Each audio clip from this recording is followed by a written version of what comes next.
Hello, I'm Lisa Holden. I'm an associate professor of dairy science, and I've been working with teams for more than 20 years. I want to talk to you today about building a top notch team, whether you're already part of a team, thinking about starting a team, whether it's a dairy advisory team, profit team, or a work team within your business. The principles that we're going to talk about today are primarily the same. So you'll need a few things before we get started: an index card or post it note, some pen and some paper, a glass of water, a sense of humor, and a positive attitude. So go ahead and gather up the list, and I'll wait and you can come back after you pause. So today's session will be divided into three parts. The first is really building the team. Why do we have the team? And then who's on the team? The second, we'll talk about managing the team, developing an agenda, building consensus. What about notes and other items to keep that team going? And then last, we'll talk about challenging your team, making sure that you improve, making that team better. So just like that big redwood tree on the screen, building a team and building a top-notch team really takes time and work and effort. So as you can see by this panoramic photograph, we're going to talk about building that team. And I want you to step back and kind of take that big view, if you will, and think about the team that you have or the team that you want to have, and how it's built and who the people are and how it fits together. Taking a look at that broad panoramic view allows us to look at the pieces and parts and see how all those parts fit together to make the best possible combination of team. So the first thing you need to decide when you form your team is, why is that team together? What's our purpose? What's happening? That forms the foundation for the team. That's the basis for everything that you're going to do. So find your index card or your post-it note from your list of items from before, and take that out and think about, what's the purpose of your team? This is the most important thing. If you're a sports fan, whether it's football or baseball or hockey, the goal is very simple. The purpose is very simple. And that is, when you take the field, when you take the ice, you want to win. That team wants to win. So when you think about your team, your business team, your dairy advisory team, your profit team, that purpose should be just that simple. Why are we all here? What are we trying to do? What are we doing for our dairy or for our business? Once we've established the why and the purpose, well, who's on the team? What do we need? What resources? What expertise? Depending on how that team is put together, that may be very different. It's important, however, if we have a dairy profit team, if we have a dairy advisory team, those farm advisors, the nutritionist, veterinarian, reproductive specialist, people from the farm, the owners, the managers, whoever that is, or if it's a work team, who are the players, who are those colleagues in that department? It's important to get everyone on board. And as you can see by this golf cart and our dog, not everyone is on board. The dog is ready. No one else is. So just a little bit of humor there, hopefully. But just because, in all seriousness, just because you're all around the table meeting, or just because you're all on the Zoom screen, if you're doing this virtually, it does not make you a team. Just because someone said you were a team and put people together does not make you a team. So what makes you a team? Well, creating that shared purpose, creating those shared goals. That's what makes the team. Focusing in on the whole rather than the sum of the parts. So the people working together for that common purpose are what makes the team. And just because someone is quiet does not mean that they agree. And this is an important consideration. We're going to talk about building consensus, making sure that the goals that we set are the team's goals, are everyone's goals. We're going to talk about buy-in. We want to collaborate. We don't want to compete. And sometimes that's difficult. When we think about the diversity of people that we put together on that team, we put those people on the team because they have different skill sets, because they have different knowledge bases, because they have different strengths. When you put those people together, there's a tendency sometimes to compete a bit. The idea of building that top notch team is that you don't compete, but you build consensus, you come to agreement, and you collaborate. The whole is greater than the sum of its parts. Whoops. So, I want to talk a little bit about shared goals. Just like having that shared goal or shared purpose, shared goals are extremely important to make that team function well. And we want to make sure those goals are SMART. So, SMART stands for, the acronym is specific, measurable, attainable, result oriented, and timed.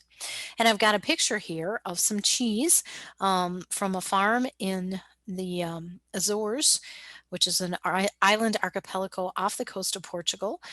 This is Treseda Island, and this is a great little family farm and cheese factory.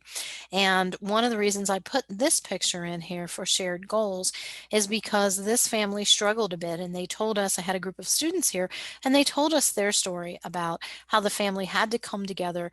They had to have the same goal in order to make the types of specialty cheeses and market those cheeses in a profitable way. And so it was a great story about people coming together. They were a family, they were also a team, they were a work team that came together to make their dream a reality. So shared means that everyone buys in. So hopefully you have your pen and paper from your earlier list because I want you to take a few notes and write a few things down here. I want to talk about SMART goals a little bit and give you an example of that format. So this is a very kind of generic, simple goal. Depending on farm situation, may or may not be a good fit. But this particular goal was that our somatic cell will be 200,000 or less for the herd, so for the bulk tank, in 10 of 12 months in 2021.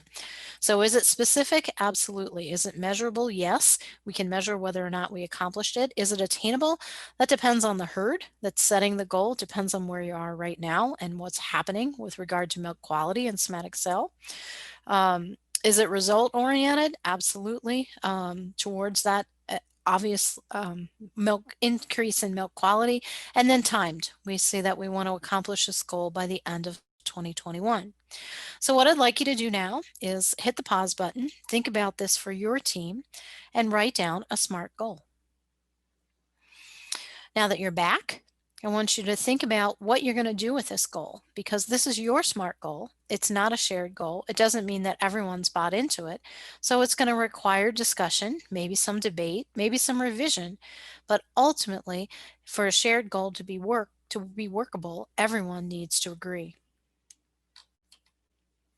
Next, I want to talk about building consensus. Building consensus can be difficult. Again, that diversity of strengths and skill sets are what makes the team work so very well. However, we don't always agree, and that diversity can lead to some issues. And so we need to work through that. We need to have a process to build consensus. Now, this is something that's going to take some extra time to do. It's not just a simple conversation around do we want to try something different in the ration this month or not? It's for those bigger items. You know, what are we looking at for perhaps new calf facility, or what do we need to do as far as setting our production goals? Should we be focused on volume? Should we be focused on components?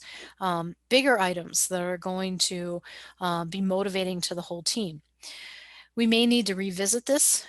Building consensus, as I said, takes time, and so it may not be something that we accomplish in one particular team meeting, but something that carries over from meeting to meeting to allow for some additional discussion and data. So there's a system for building consensus with red, yellow, and green. You can use cards for this, or you can simply do this as part of the discussion. Green means I agree with the decision or the goal that's been set, and I don't have any issues with that. Yellow means I understand, but I have some questions. I may agree, but I need to have some questions answered.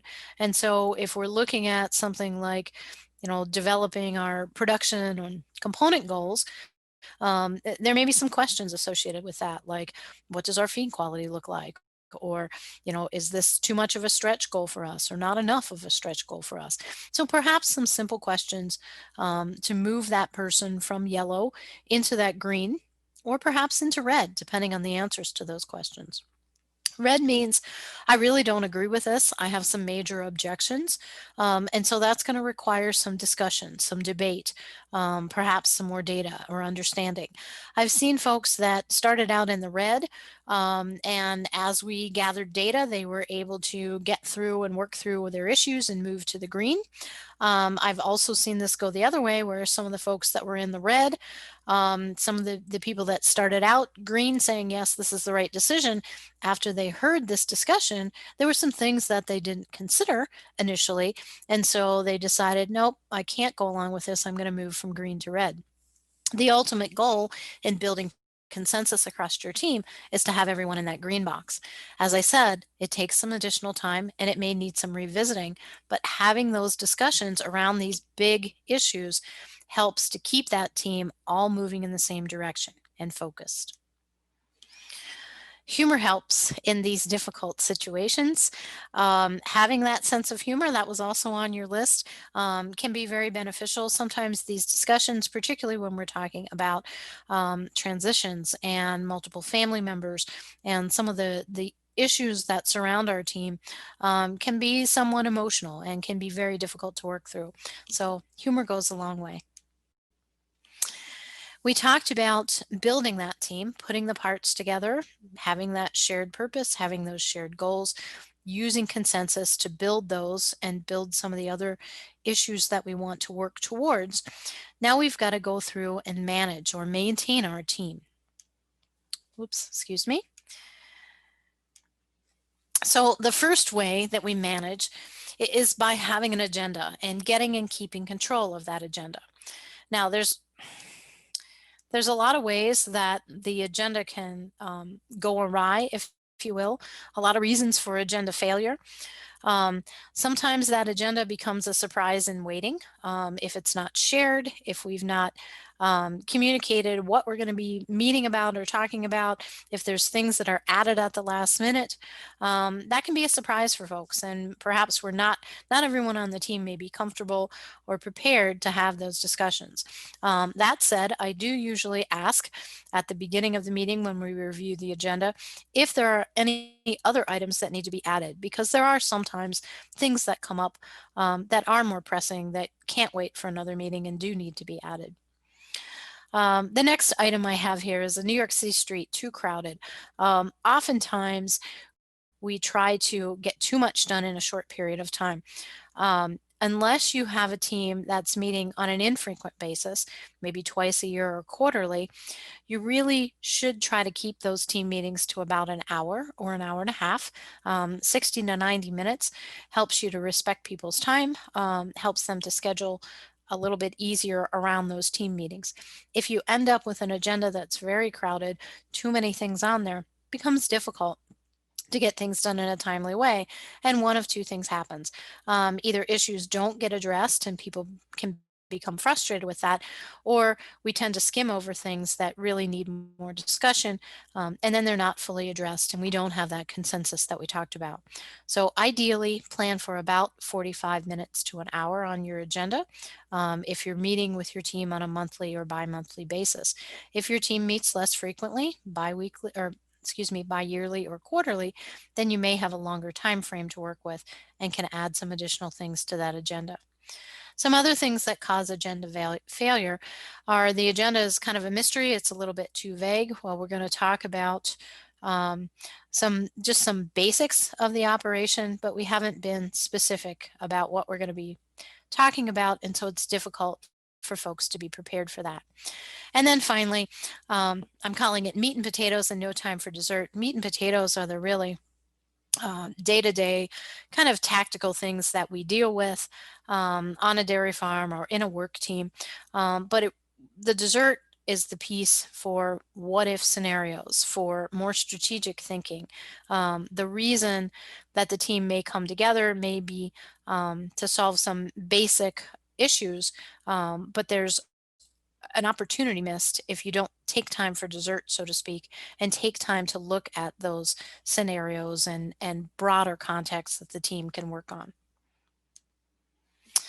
So to be most effective, agendas need to be shared. People need to be able to preview what's happening so they can be prepared. They should be balanced. We want to make sure that the topics come in an order that makes logical sense for discussion, as well as some of those smaller items that are easier to take care of, balanced with the larger items that may take a meeting or two to get through. And finally, that agenda needs to be monitored. Again, we're always thinking about, as we manage our team, being respectful of people's time and making sure that we're monitoring where we're at with our progress. So if we think about managing that agenda that we have, we talked about making sure it's shared ahead of time, reviewing and making any adjustments as needed as we start the meeting. There may be things that have come up that are critical that need to be moved onto the agenda. There may be other things that we decide to set aside in the issue of time. We talked about monitoring. If you think about, again, sports or theater, half times, intermissions are there for a purpose. So we need to make sure that we are, if you're facilitating, if you're running the meeting, that you're watching time as well as what's happening. Minimize distractions. I'm going to give you a nice little acronym to kind of work on this and think about this a bit, and then end with a plan. What are your to-dos? Some brief notes from the meeting. Make sure that we all are again on that same page, so to speak, as we end. So distractions can be a real issue for teams. And so I have an acronym that kind of helps us to get at some of those distractions and manage that team a little better. It's CHASE. The C stands for choose your chatter time. Teams can be a social aspect. There's a social aspect to teams as well.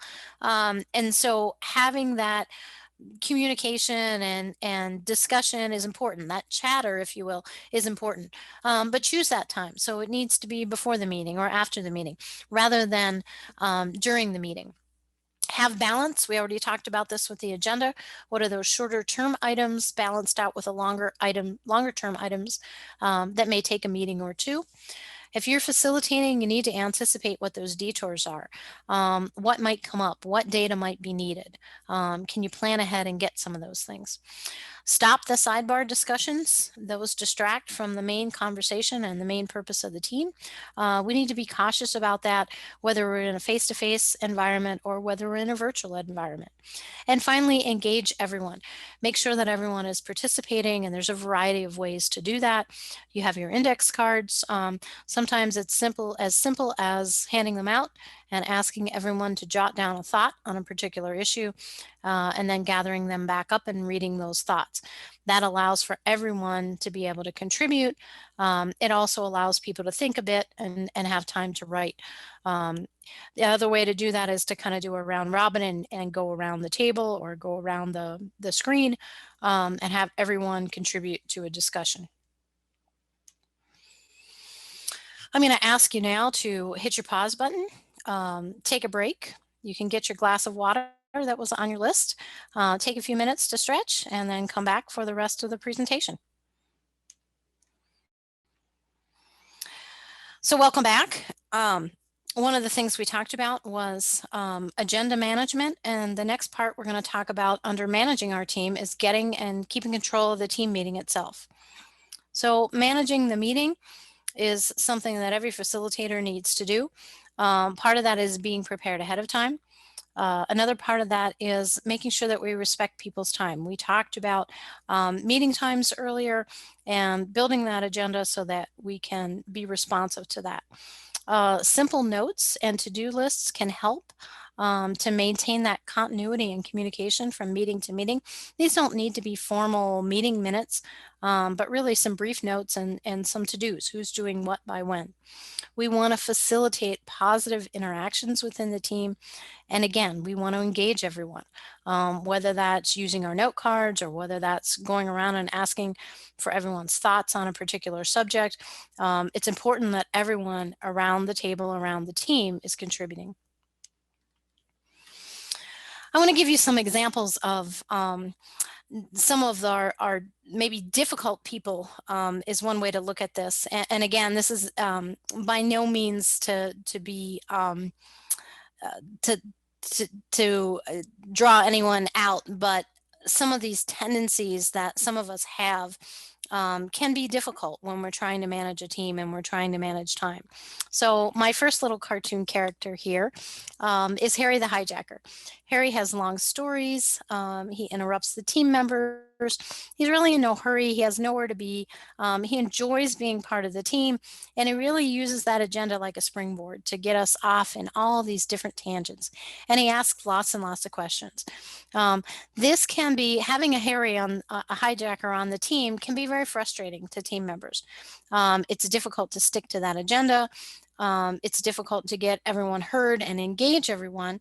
And so there's a couple ways to handle this kind of a situation. The first is simply to have a conversation with Harry privately, asking him to, we talked about, chase, choose your chatter time, maybe before we start the meeting is a great time to have some of that discussion or some of those stories, or maybe after, maybe we can hold that until after the meeting. um, the other thing we can do with someone like this is to ask them to help with some of the tasks. Being a facilitator, managing the process, managing the team, is a big job, can be a big job.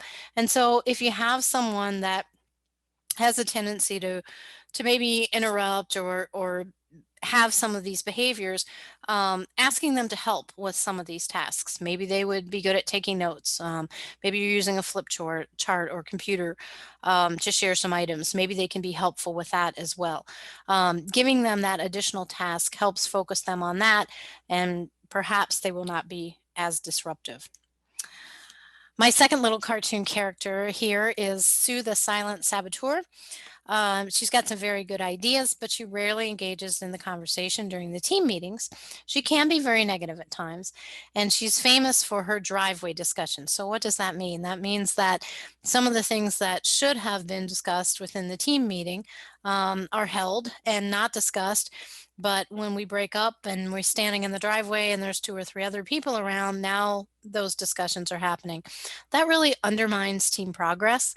And so, in dealing with someone like this, again, making sure that we engage everyone. This may be a person that's not as willing to speak up in the larger team. This may be an issue of trust, and we're going to talk about that in a bit here.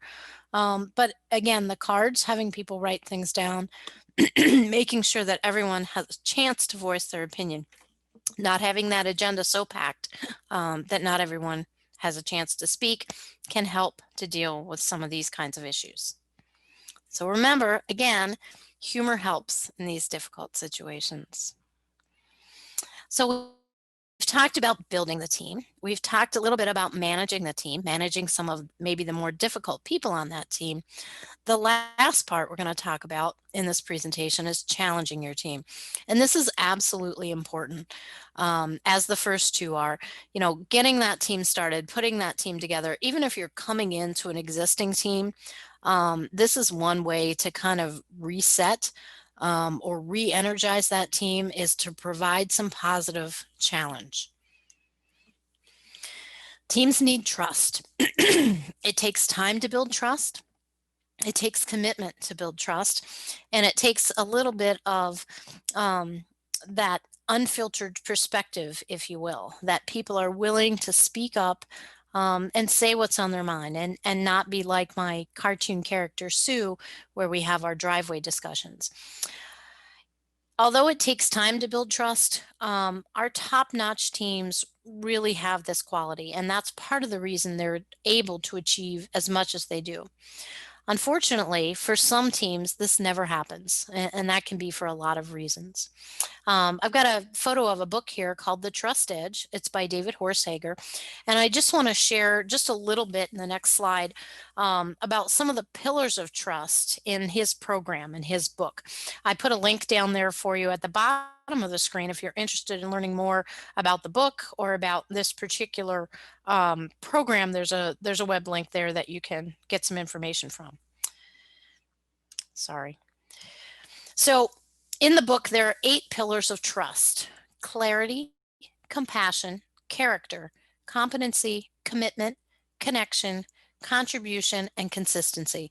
So I want you to think about this in terms of the teams. So if you're working with a team right now or working with multiple teams, think about some of these pillars. Think about trust. Think about some of the issues that you may have or that you struggle with, or some of the things that team has done tremendously well.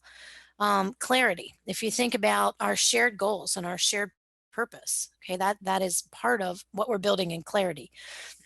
Competency. Having those diverse people around that table, on that computer screen, making the best of those differences and bringing the best to that team.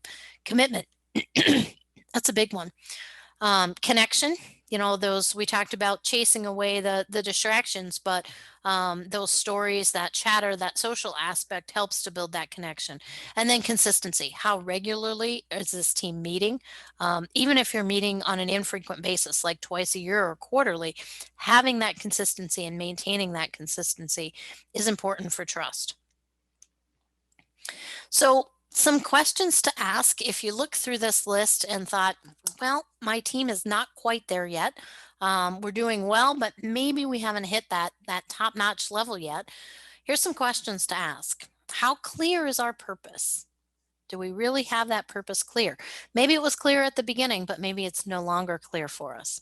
How well do we use data? If we're making decisions, if we're looking at issues, we've got to have the right data there. How committed are we as a team? And sometimes commitment can erode over time, particularly with a team that's been together for a long time. Sometimes it goes the other way and makes that the folks more committed and a stronger team, but sometimes not. How well do we communicate, not just in our team meetings, but also outside and in between those team meetings as well? How well does everyone contribute? If you're sitting in a seat around that table, if you have a box and you're square on that computer screen, you need to be an active contributor to that team. Everyone does. And how consistently do we meet? So, some positive challenges. If you went through and thought about those trust pillars and looked at those questions and thought, there may be hopefully some areas where we can improve. If you're starting a new team, it's some things to think about. If you're working with some existing teams, it's a way, again, to introduce some positive challenge, to reinvigorate those teams, to go from a team that's doing okay, good, to really great. So maybe there's some new data needed, or maybe we need to reevaluate the data that we have, depending on, again, those shared goals and what we're focusing on. Maybe we need a more focused meeting format. And I've had teams where the agenda just simply got longer and longer and longer as we went because we found more things to work on, which was good in one way, but it made our meetings just completely unworkable because we could not get through as many things as we needed to. And so we changed the meeting focus completely. We changed the format and we went to a hot list with 3 items. And we decided as a team that when we worked on one item and it was completed to our satisfaction, we would move it off and something else could move on. That's a difficult way to work over a long time, but it can be a good way to kind of refocus or re energize. What if scenarios? I talked about leave room for dessert, not just the meat and potatoes. Um, no one, I don't think, could have expected if you were meeting with your team in 2019 some of the things that have happened this year. Who would have thought we would have seen the ups and downs of the dairy industry? What's happened worldwide with COVID? Hard to predict those things, but there is an advantage to looking ahead, to thinking ahead, to making plans, to saying, what if? Things like, what if the neighboring farm comes up for sale? Is that something that needs to be purchased? Is there financial stability to purchase that? What if, there are some changes in labor regulations? What if, again and again and again? Looking at some of those things, looking at strategy. What makes us more competitive? What are some threats that we have that we need to think about? Okay. The other thing that can help with positive change, and we don't always have all the information, we don't always have the expertise around our table. So, getting some outside advice, making some visits to other farms, having another producer, having another business person sit in on that team meeting and provide their insight, particularly when we're looking at some of these what if scenarios or when we're thinking ahead, can be kind of like a breath of fresh air and a different perspective on things. So, to summarize and get us wrapped up, we talked about creating that shared purpose and goals, balancing our agenda and using that as a guide. So, some short term things that need accomplished, balanced with some longer things and some what if scenarios. Chasing those distractions, making sure that we keep that chatter under control, making sure that we have that balance to minimize those distractions, managing our team meetings and the people on our team. And sometimes that can be difficult. Remember, humor helps. And then finally, challenging our status quo, getting better, improving that team, adding some positive challenges to take your team from where it is now to being a really functional, top notch team. So I love this quote in relation to teams. It's a Lyndon Baines Johnson quote. There are no problems we cannot solve together, and very few that we can solve by ourselves. It fits very well with what we're doing with teams. My Penn State disclaimer. Thank you very much for listening to the presentation. My email and cell phone number are here. If you have questions, if you have thoughts, if there's something I can help you with as you move forward with your teams, please feel free to get in touch and let me know. Thank you very much.